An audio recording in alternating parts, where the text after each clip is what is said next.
Dan asks, what are the steps to learning and practicing jazz piano efficiently? Okay, so let's review our principles that we talked about today. Okay. Okay, if a part is challenging, what are some of the tools we have at our disposal in terms of practice? What's the first thing we did? We did the melody and we made sure the fingering was consistent. Okay, good. So, and if I may add on to that, so we isolated one hand, okay? And we made sure that we know the actual pitches and that our fingering made sense. Our fingering is consistent. And we're also looking for some technical gaps, right? Are you losing contact with the keys? Are you inconsistent with your fingering, right? There's also potentially some theory components as well. Like, do you lose track of like the scale degrees? In your case, you didn't, but these are things you want to look out for by themselves, right? And we found some gaps there. Right? Okay. Right. Now, some of the technical things we figured out. Okay, what were some of the technical challenges we saw when you were the fingering challenges for sure. Okay, so give me an example of what that is. I was leaving the piano. I was moving. I wasn't staying. So when you see yourself jumping up and losing contact with the keys, what does that mean? Well, it means I've got to keep contact. My fingering's off, or I'm, I guess it's a fingering issue, right? Yeah. And that's really nice. And what were you doing before? Show me what you're doing before. I was probably doing. Right, you're jumping. Yeah, gotcha. You're jumping. Gotcha. Yeah.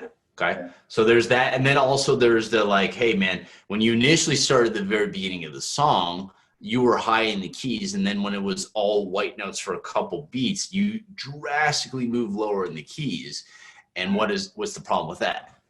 Well, I'm giving myself more chance for error, moving my hand. Exactly. Yeah. So basically, little movement is needed.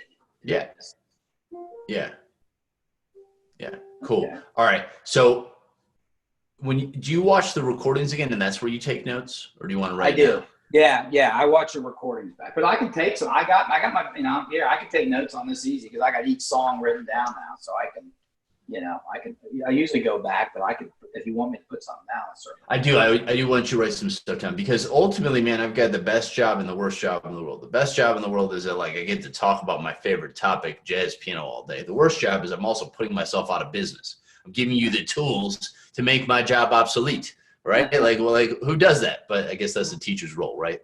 Anyway, all jokes aside, I want to give you the analysis tools that I'm looking at so you can apply them to your own plan.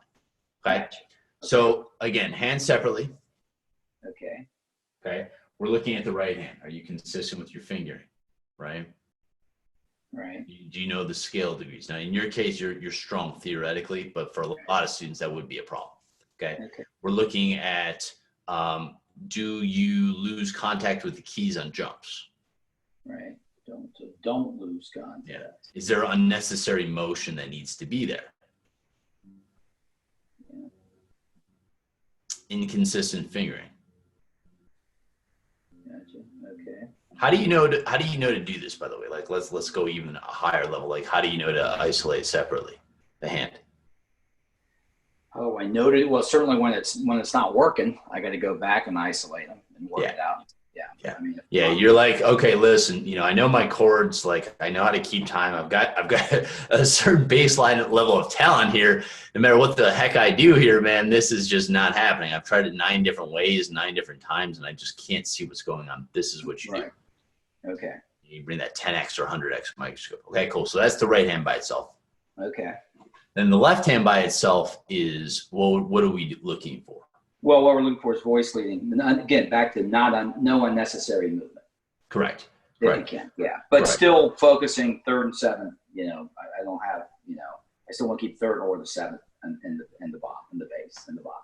Right, exactly. Perfect summary. And then to add on top of that, we're looking for, can you keep, not only do you know the chords, but can you keep consistent rhythmic time as well? Okay. And just as a quick recap, we were talking about, poker tells. That's your little flinch, man, when you got, it's obvious you don't have the right cards, right? And you're bluffing, right? Is when you are inconsistent rhythmically where you play stuff. Your greatest strength is also your greatest weakness, man. So a lot of a lot of people, man, in every area of their life, right, is that you've got really good rhythm. So you can, BS your way through the phrase and still hang there. But if you're playing it on the and of one, when you mean to play it on beat one or the and of four, and you're not really in control there, and it's not consistent, that's your tell, man, that your left hand is a problem. Gotcha. Okay. Does that make sense? Yeah, no, it does. It does.